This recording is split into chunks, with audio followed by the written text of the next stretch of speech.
thank you all for being here at 7:30. So in CCL fashion, we're going to start on time.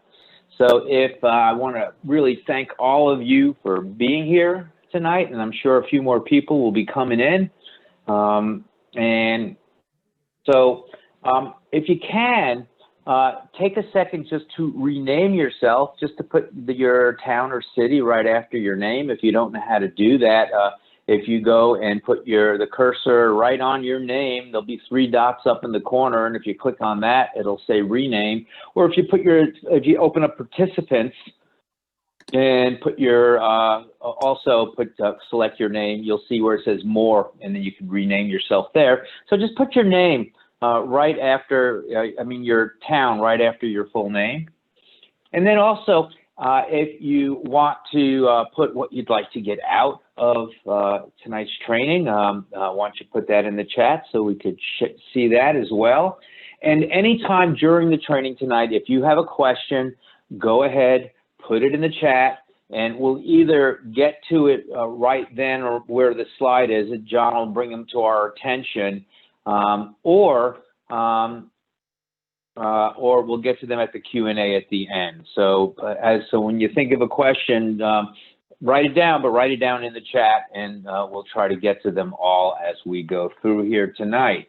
So I once again really thank you. Of the five political levers that we have, Grasstops is an incredibly important one, and you are incredibly important because you're here to learn how to do this and do it better. So why don't we go ahead and we'll introduce ourselves for your presenters tonight. So Steffi, would you like to go first, please? Sure, yeah. So I've been involved with CCL for, I think, I don't know now, 7 or 8 years. Leading the Asheville chapter here, but also now lead nationally, or co-lead with Todd Elvins, the Grasstops Engagement Action Team, which we'll talk about that later. You should definitely join that action team. And then helped to set up the Brewers Declaration. It's one of the first declarations BCL did, and did 99 bottlers of beer on the wall. We're now shooting for 999. We're up to 200. And it started here in Asheville. Especially with New Belgium. So super grateful for all those involvements.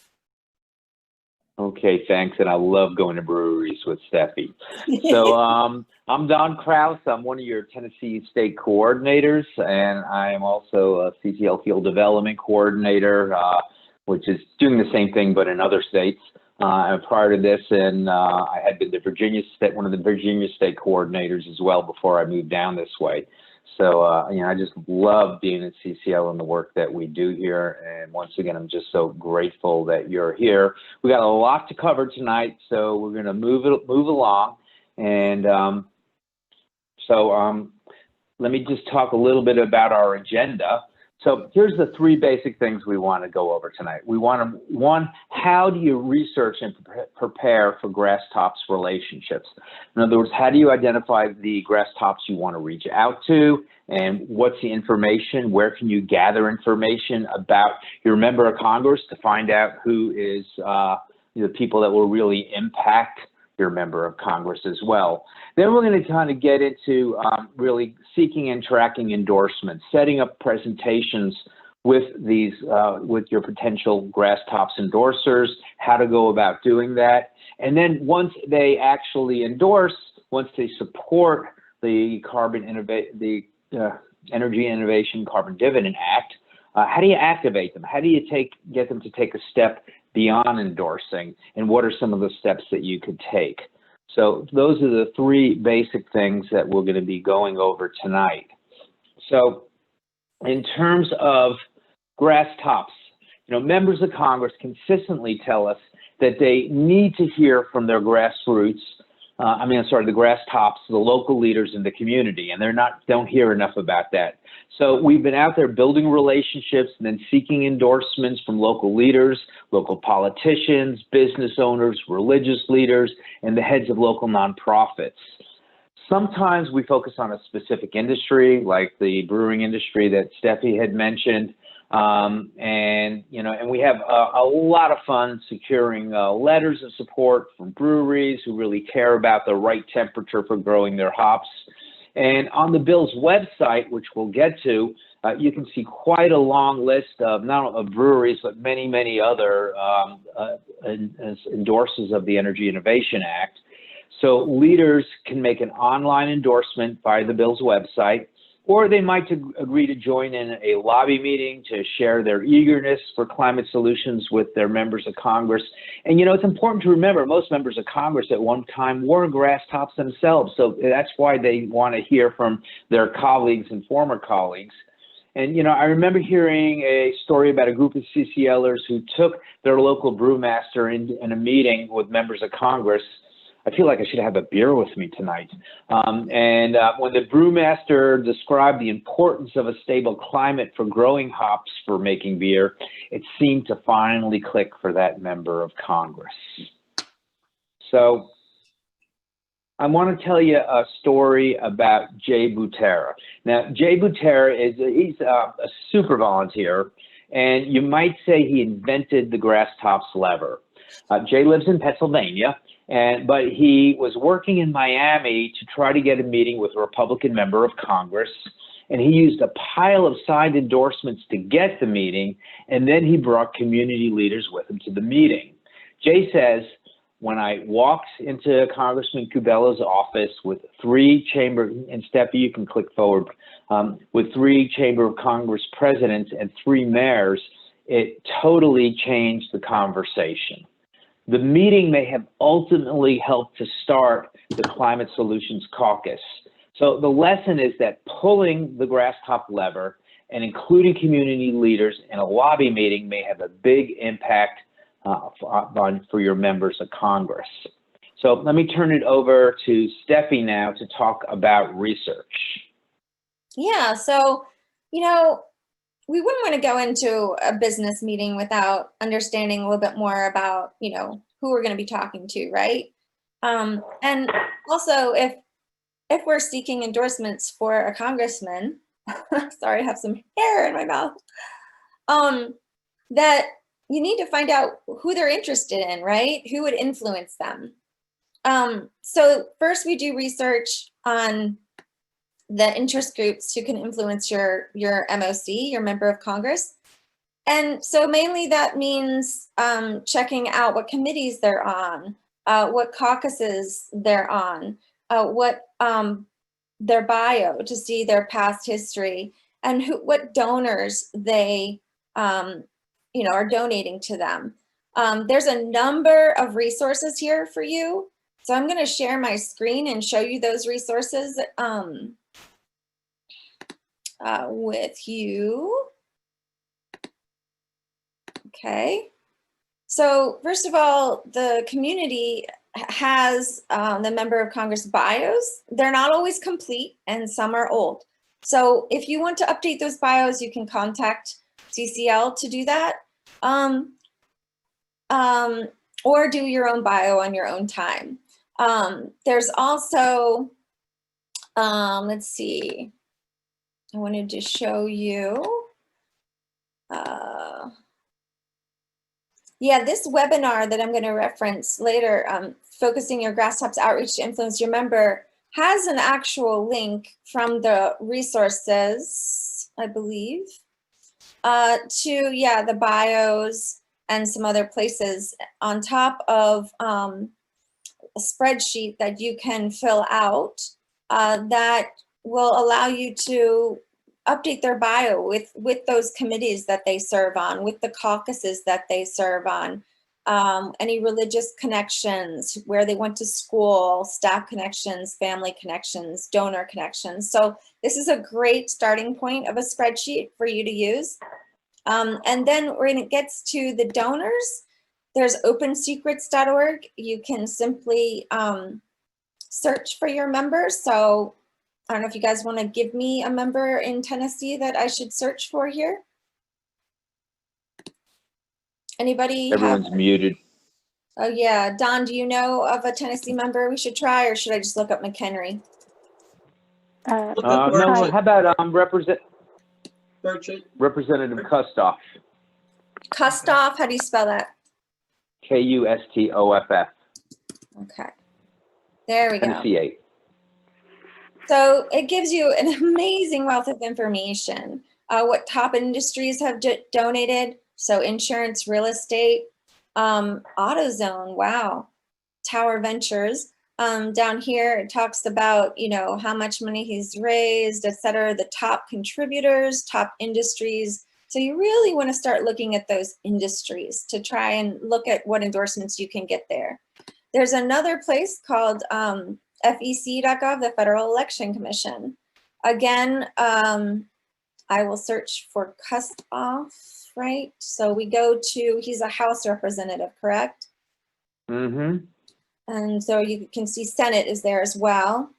And we just type in Kustoff. And I'll click on him.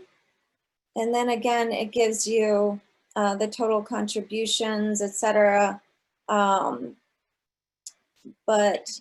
there's more information. Kustoff for Congress. Let's see, raising spending. Thought there was more information there. There is. If you need to click on the committees at that point, Steffi, and then you could actually find out any individual that contributed more than $200. So you can get together with your chapters and play who do you know, and do you know someone who lives in your community that you might know that made a good sized contribution. That's always a good person so to bring in. Committee contributions. Mm-hmm. Right. Okay, there we go. So you click on the money. Yep. Mm-hmm. So this is going to be very helpful. Now, some of these donors are going to be super huge, and you're not going to want to approach them until you get enough endorsements in their area. So you kind of want to, start small and grow big over time. So that's researching the MOC. And then I'm going to go to the research of the companies themselves. Let's see here. So yeah, when you research companies, you want to look up, simple Google search really, find out what position on climate change they might have, if it's on their website, or on sustainability. You can also look at LinkedIn for key people like a sustainability or government relations officer. Those are for the big boys. They have them, not necessarily the small boys, or small companies, I should say. Trade association or environmental groups that they might belong to. That's also very helpful. What their competitors are doing, that might be good to bring into the conversation, and looking at the industry climate statements so that they could possibly sign as well. So those are sort of the things you'll want to research the companies.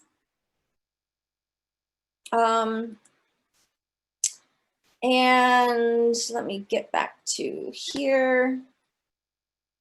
There's also, by the way, as far as tracking who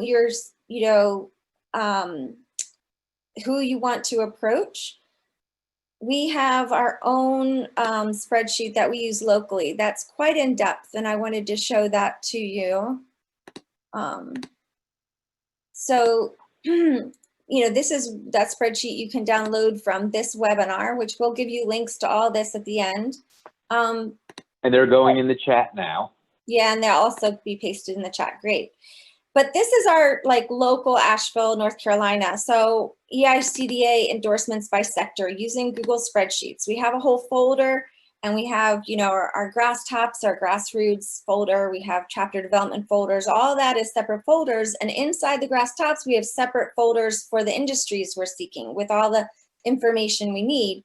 But as you can see, this spreadsheet has tabs at the bottom that show all the various endorsements we have in health or et cetera. As you can see, finance and insurance is one of the most difficult. The ones in red, we will not contact again because they asked us not to. The ones that are in green are the ones that actually did sign. So we all have our name down in the CCL contact column. We write notes when we talk to somebody about what our last conversation was. You can even put in sometimes dates of when you first contacted them, etc. So it's quite elaborate, but this is going to help you organize locally. Okay, so getting back. Sorry, going back and forth is not easy, y'all. So who do you know is the next thing you need to look at, right? Because we can't go after the big fish right away. You got to start small to grow big. And so, you know, it's about personal relationships. Everyone knows, I'm sure, a doctor, a nurse, a teacher, a business owner. So go after the low-hanging fruits first. We all know someone, and it's really those who you know that really matter. And maybe if it's a national organization that you know, you might want to contact BCL to help you in reaching out to them. So if you know someone in a big company that you think would be helpful, BCL will definitely help you do that. And so BCL, you know, I don't know if you guys know who they are, business climate leaders, but basically I run the Grasstops Engagement Action Team within community. BCL has created their own website, and they really have taken this game to a whole nother level. They have wonderful webinars like this one, working with business climate leaders from prospect to advocate, and share with you their, you know, how they do things. And they'll talk a lot about what I just shared with you about the research and planning the meeting, and don't go into it alone. Find a team that will help you, you know, target your industries you think are more important, all kinds of things, but it is a very helpful webinar. Okay, so then you're gonna start to, you know, look at the resources you have for that industry and planning the meeting. So, and how to track the endorsements, right? So first of all, checking the GET, which is the Grasstops Endorsement Tracker. If you go to cclusa.org/get, there is a whole tracker there that you can see if anyone else is working on it. So it takes a little time to load here, but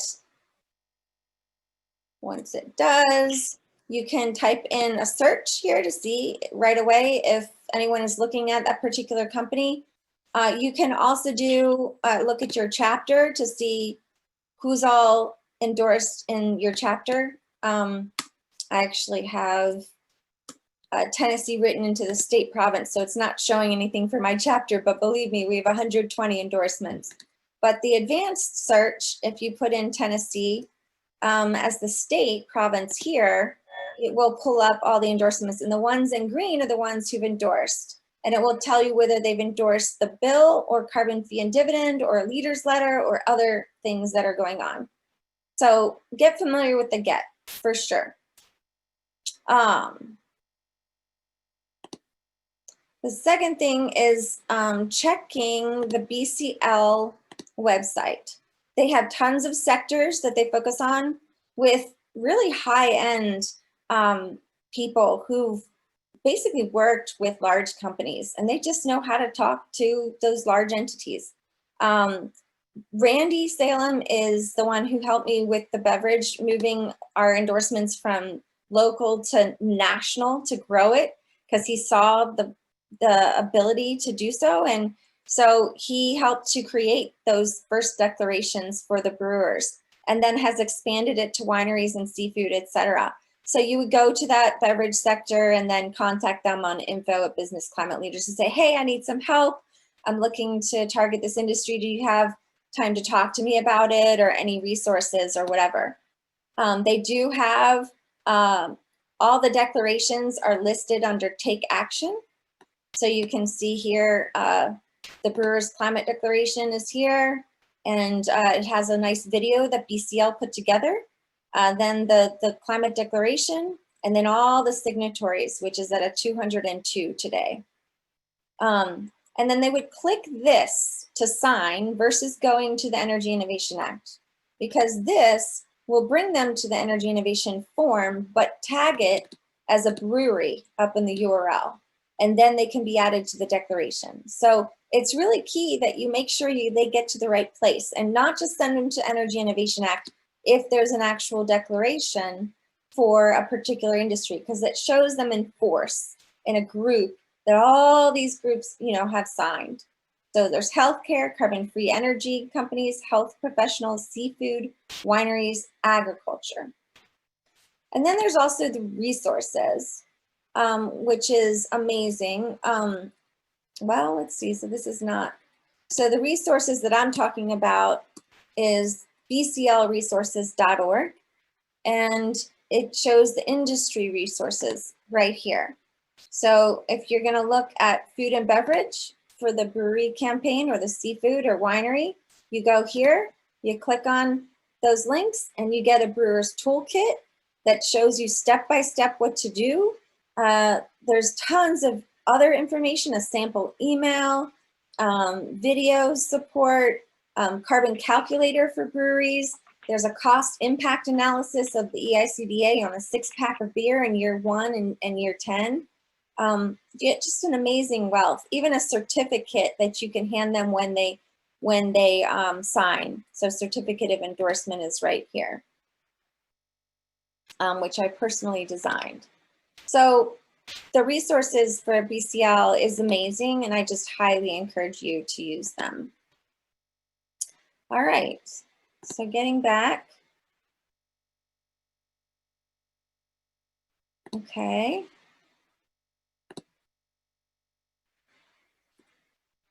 So then you have the Grasstops Engagement Action Team. That is in community under the, of course, the action teams. Hopefully you guys know where those are located, but just do a search and we'll give you the links later as well. It'll be in the chat. Just join the Grasstops Engagement Action Team, because we basically have tons of past webinars. Let me share with you that again.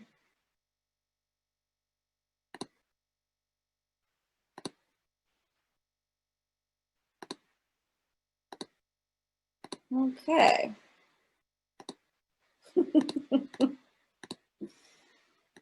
All right. So if we go to community and you go to connect with others and click the action teams, we are over here, Grasstops Engagement.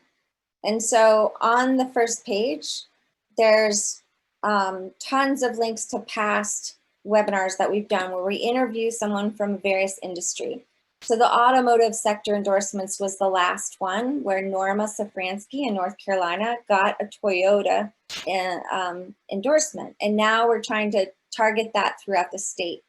There's insurance and finance endorsements, healthcare professionals, the breweries, the wineries are down here, professional trade associations, labor outreach, economist support. So all that will help you understand how one person or two got an endorsement or a resolution done and how they went about it, the pitfalls they learned and the successes. So please join that. That's every month as well. So then the last thing that we talk about there is keeping track of the endorsements, which I already showed you, the Google spreadsheet, and organizing it by sector. Then we also transfer it to a Google Doc where we actually organize by sector in a Word document. And that's something that makes it easy for when you do go lobby to show them, instead of giving them this long list that's just a mix of everything. It's really good. My staffer actually thanked me for organizing it into industries because it was just getting too much for him to really understand and glance at. Now he can look at our Google Doc and see there's 20 construction companies who've signed, there's 15 realtors, there's 20 breweries, etc. So I really recommend you doing that as well.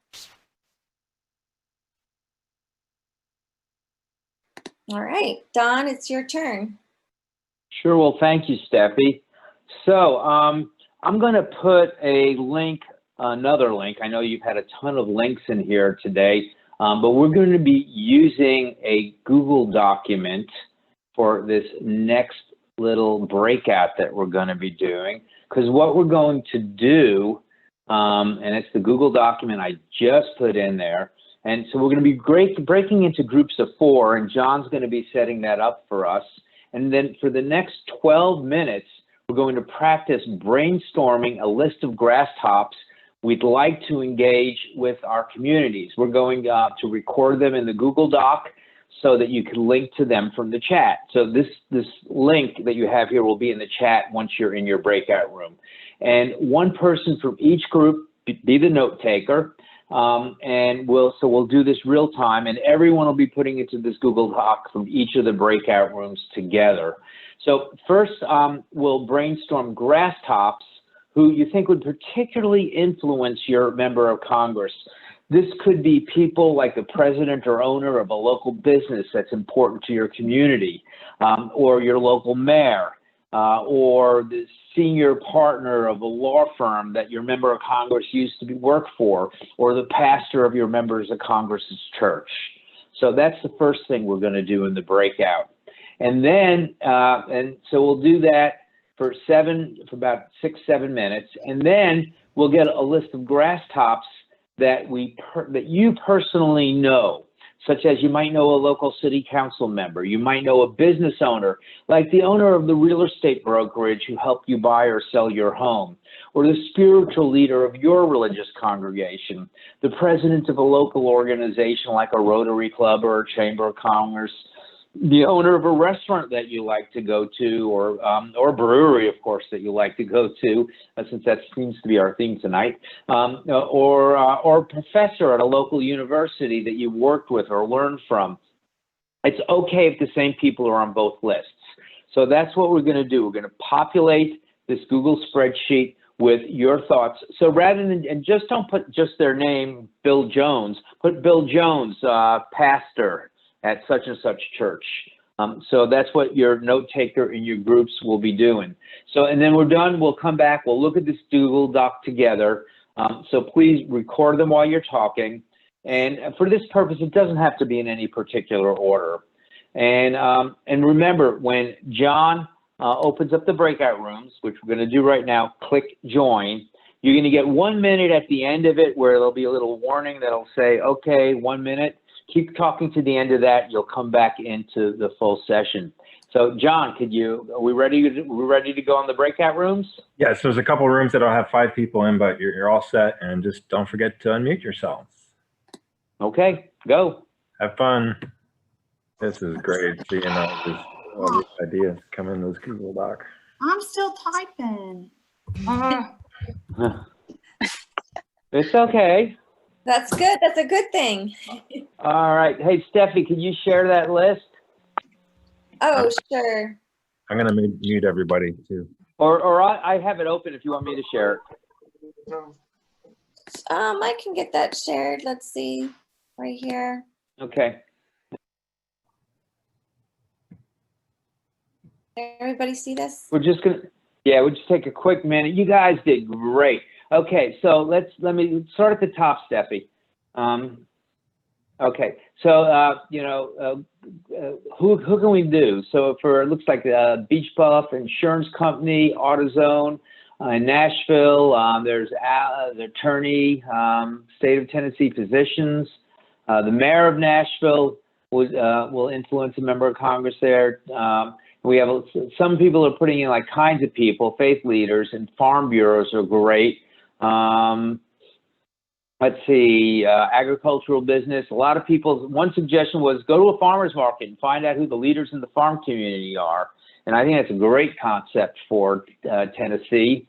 Healthcare workers, right, doctors that and let's see, it's moving, university presidents, if you know that, yeah, those are great. Economists, and economists, you could always look and see who signed on the economist statement. There's been a lot of work done on that. Local Chamber of Congress, Nissan, BMW, Rotary clubs, and then people we personally know. This is great. Someone knows Bill Greer, the president of Milligan University. Fantastic. the president of Nashville Community College, Janet Jackson. Let's see, who else do we have? Lori Spicer, one of Methodist United Way branch. State Senator Briggs, great. Okay, these are all great. So if all of these, if we know all these people personally, those are great people. Now, Representative Steve Cohn, he's our one co-sponsor. So we don't usually get members of Congress to endorse. We get them to co-sponsor, and he's already there. But we can get him to do more on this issue. So these are just some great. Reverend Mary Beth at the Methodist Church over there in Tennessee 8. Scott Conger, the mayor of Jackson, great.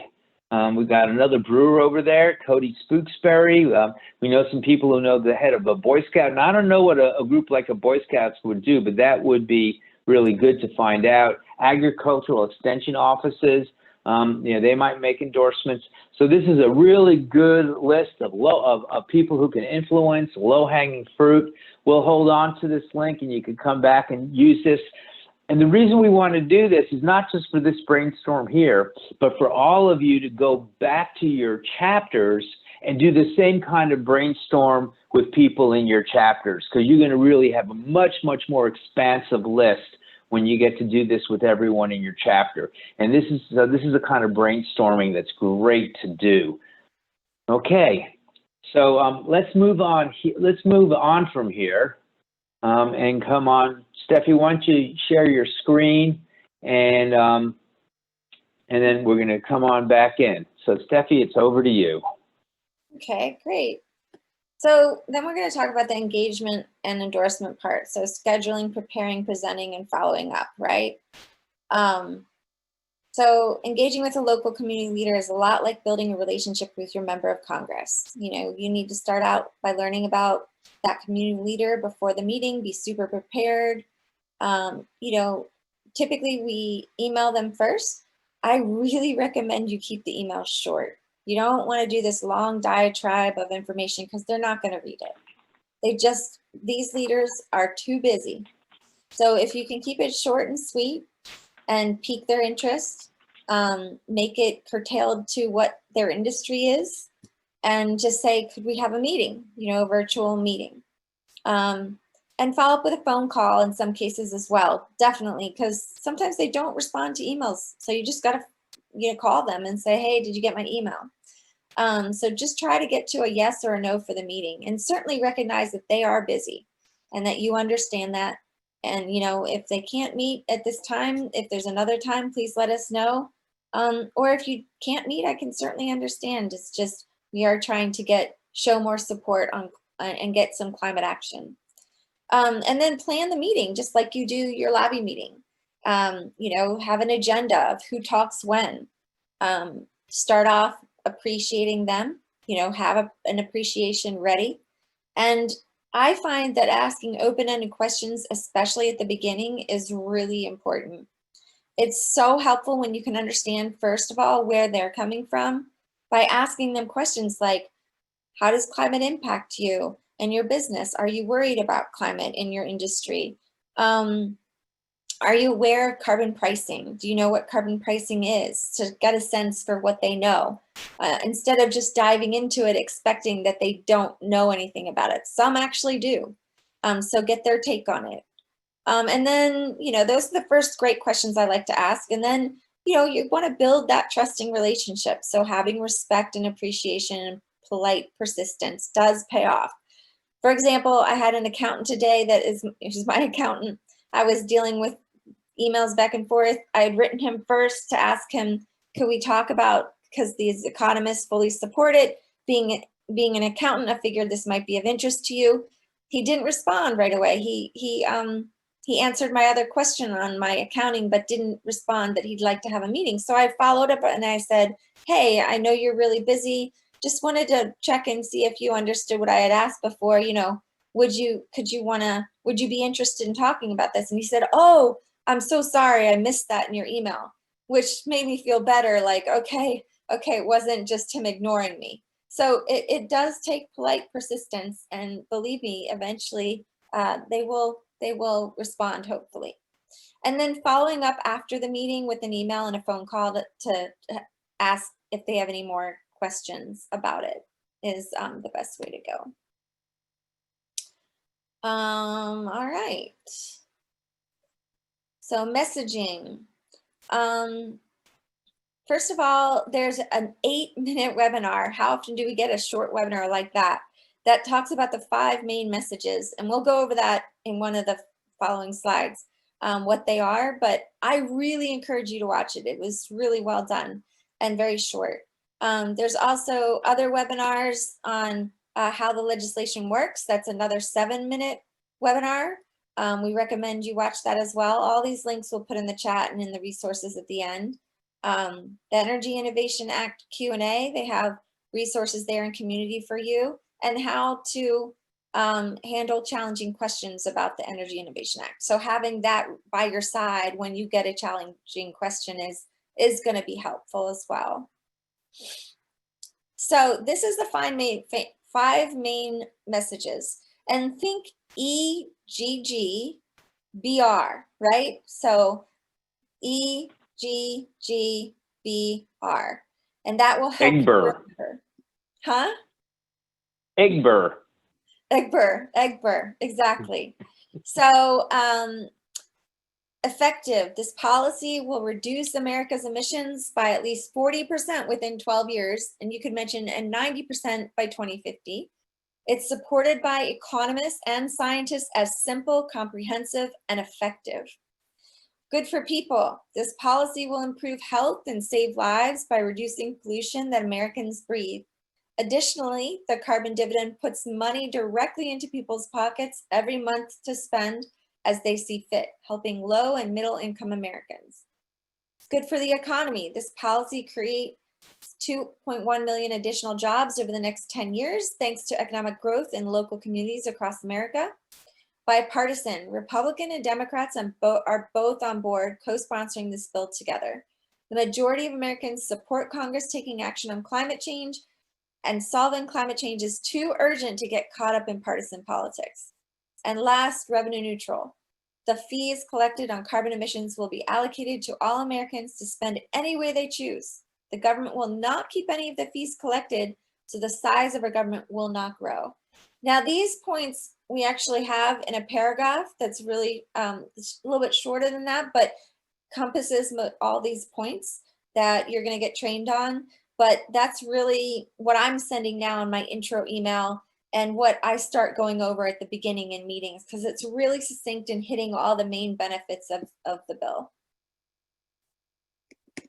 Okay, so and the good news is all of these slides that we're showing you right now, you're going to have a link to this whole presentation, so you can just take these slides, you set up your Zoom call with the person that you want to talk to, because, you know, once again, we're with COVID right now. So you can show them these slides, and you'll have the notes from the slides. And so while you're talking with them, you can focus their attention on this. So this is the next one, is how does it work? You know, the Energy Innovation and Carbon Dividend Act will drive down America's carbon pollution and bring climate change under control while unleashing America's technology and our ingenuity. It puts a fee on carbon at the source, at the well, at the mine, at the port of entry, and then it gives the money back to households, and it has a couple of other provisions to make this policy really work in today's political environment. Imported goods are subject to a carbon fee at the border if their country that they're coming from does not have a very similar price on carbon. And there'll be a very narrow regulatory pause on only the greenhouse effect of CO2 for 10 years. And this avoids doubling up on penalties. It gives the policy a chance to really meet ambitious targets, and it provides periodic predictability, to businesses so they can plan to change. If the targets aren't met, then this legislation makes sure that those regulations snap back in full force after the evaluation. As a matter of fact, it mandates the EPA to start regulating the carbon dioxide after 10 years. So this is how it works. You put a fee on carbon at the source, You make it rise up a little bit every year. All the money goes back to households, carbon border adjustments, regulatory adjustment. And then if you go into the next slide, this is the Energy Innovation Carbon Dividend Act website. You can see on the bottom, there's those 5 points that Egbert, that Steffi talked about: effective, good for people, good for the economy, bipartisan, revenue neutral. You'll see that right there on that lower menu. And then on the top right, there's this menu over here on how it works, news, statements, and these are statements about the legislation, supporters, and this is where all the people who have endorsed the legislation live, and then endorse the bill, of the place where the people you're talking to can actually endorse the legislation. So this is something that you're going to want to show this page to the website and to them while you're talking with them, and you'll definitely want to share this one, the Endorse the Energy Innovation Carbon Dividend Act. All they need to do is fill out this little form. And note, they can do it as an organization. You know, I want to do it for my organization, for the your town's Rotary Club, or as a prominent individual. You know, your pastor might not be comfortable having the whole church support this, but will lend their name to this. So it's at the level that they're comfortable, but that's all they need to do is they fill this out. Then when it's endorsed, and you'll get a notification, particularly if you put their company information or their information in the tracker, you'll get a note that they have now endorsed. And at that point, you want to make sure that your liaison also knows about this so they can communicate new endorsements to your member of Congress. And if you want to move on to the next one, Steffi. So we're going to do a little role play over here. And what we're going to do is we are now going to role play. We're going to go into groups of 2 this time. And for the next 10 minutes, we're going to practice a meeting with Grasstops prospects.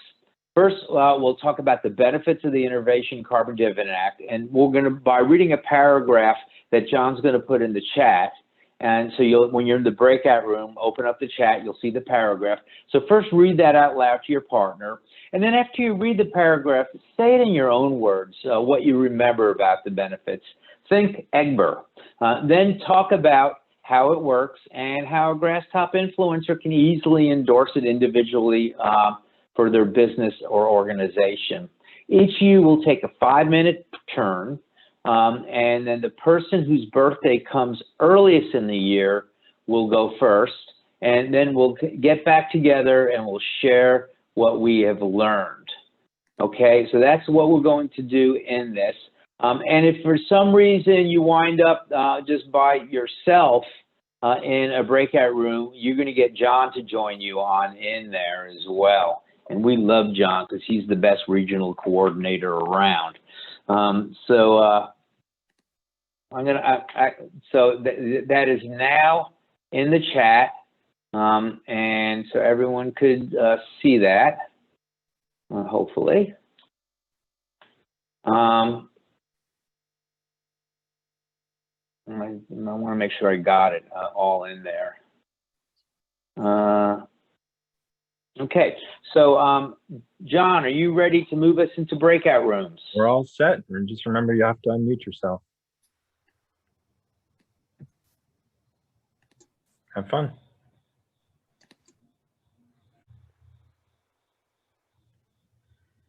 Welcome back. We're just waiting a couple more seconds while people trickle back in.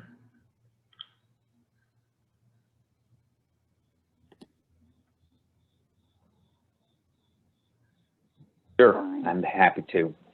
Bye-bye. I'm going to go ahead and mute everybody. So Steffi and Don, you'll have to unmute yourselves. Okay. All right. So let me. Oops.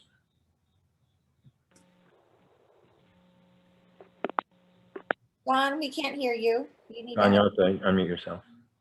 Yeah. Sorry, I thought I had unmuted myself, but now I have. Before we get into activating endorsers, just let me see. How did that go in your breakouts when you were practicing that? If it was good, give me a thumbs up. Okay, I see some thumbs up there. Okay, and you can put into the chat too if there's something else that you want some more practice on. Put it in the chat, and we can loop back around after this training. So that would be real helpful. All right, Steffi, over to you. Okay, great. So now we're going to talk about activating the endorsers, right? So after you've had a meeting with them, they've endorsed. Now this is where it really trying to get their endorsement into the public eye, or if they're not ready to endorse, they could do a number of other things either way, but just trying to activate them. It really does matter, especially when you bring in a member, a business person that's, you know, that your member of Congress is interested in that industry. Bringing them into the meeting is amazing what it can do. You know, we were able to get an in-district meeting with about 5 brewers because our congressman is the vice chair of the Small Brewers Caucus. And he definitely wanted to meet and knew some of the brewers. So it was by far one of the best meetings we had. It was a full hour. You know, normally in lobby meetings, we only get 15, 20 minutes. So, you know, that is one huge thing, especially being virtual now. We can bring in a lot of more of these business owners in December. And so I strongly encourage you trying to get a good group of endorsers together and have them do the meeting. So, you know, getting them talking to their member, your member of Congress, either scheduling a call or meeting with their member of Congress, you can help with that. Works really well, especially if they know them. Or you can have them talk to the newspaper. You can help them either write an op-ed or have them just write their own op-ed or letter to the editor, issue a press release. They can also host a site visit, that in-district option like I talked about, having a round table like we did with the brewers. And also presenting at a chamber, professional group, Rotary, or invite you to introduce you to them is also another thing. So you do the presentation, but they just get the meeting, a union or trade association, etc. And have them engage with their colleagues. Like if they know if they're in that industry and they signed, have them write an email to invite others. You could write the email for them. That really helps. I know with the wineries, the one main brewer that they talk to is really well known, the First Winery, and they worked out something where they were able to send emails on behalf of the winery, and that spurred on a ton of other wineries to sign because they knew Raffaldini Winery vineyards. So.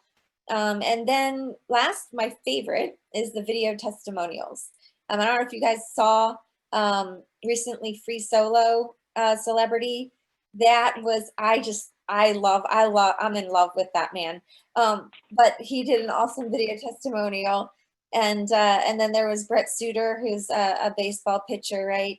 So, you know, asking them to do something simple like that and giving them talking points that they can do on their own while at home is I think a great thing. And then they post it on their social media and share it with the world. So those are lots of ways to get them to take next steps. Okay. So Steffi, we're at 8:44 right now, and we promised to be over at 8:45. So let's skip over this slide tonight. It will be in the slide deck that people have, because I want to be able to make sure people can get to everything. So here's 2 things that I'd like you to be able to do. Is first off, if you want to save this chat, this is just a good thing to know for any kind of Zoom meeting. It doesn't work on if you're on an iPad, I don't believe, but on any of your PCs, laptops, etc. If you open up chat and click the 3 dots to the right at the bottom right, that'll be open up more, and click Save Chat. It will save it as a text file on your computer, and then you'll have everything that was in the chat, all the links. So, and this is good to know just for any Zoom call that you are on. But also, we have in here we've given you a link, and Steffi's showing that now, and this is every single link that we talked about tonight is in this document, and that we've shared that document for you, and it's in the chat right now. So what I want you to do is either save the chat or click on that last link right now. Everyone go click on that last link, no matter what device you're on, and then bookmark it. Okay, and that will give you all of these slides. It will give you everything, every single link that we have in here. So go open it up, bookmark it, or save the chat. And that way you'll have access to all of this information. Of course, you could always contact me and say, gee, I couldn't find that. Where was that again? I'm happy to help you out with that because you made the effort to be here tonight. So we want you to have this. Now, we said we'd end, we wanted this to be for an hour and 15 minutes.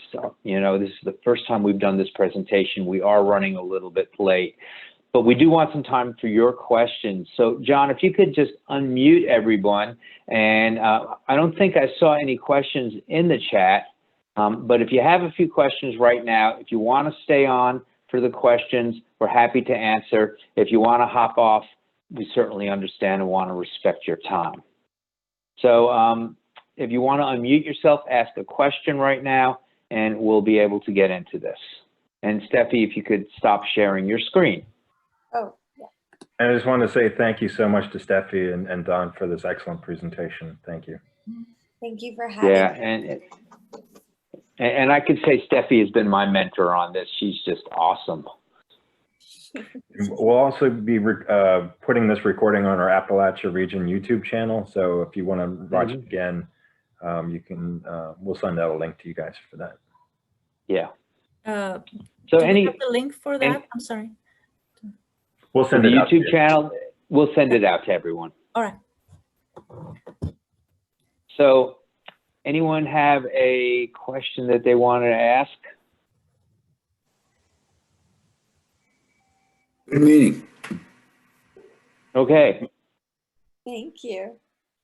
All right. Well, if you don't have Thank you, anything guys. else right now, no burning questions, then let's say good night. I'm so glad you joined us tonight. Thank you all very much.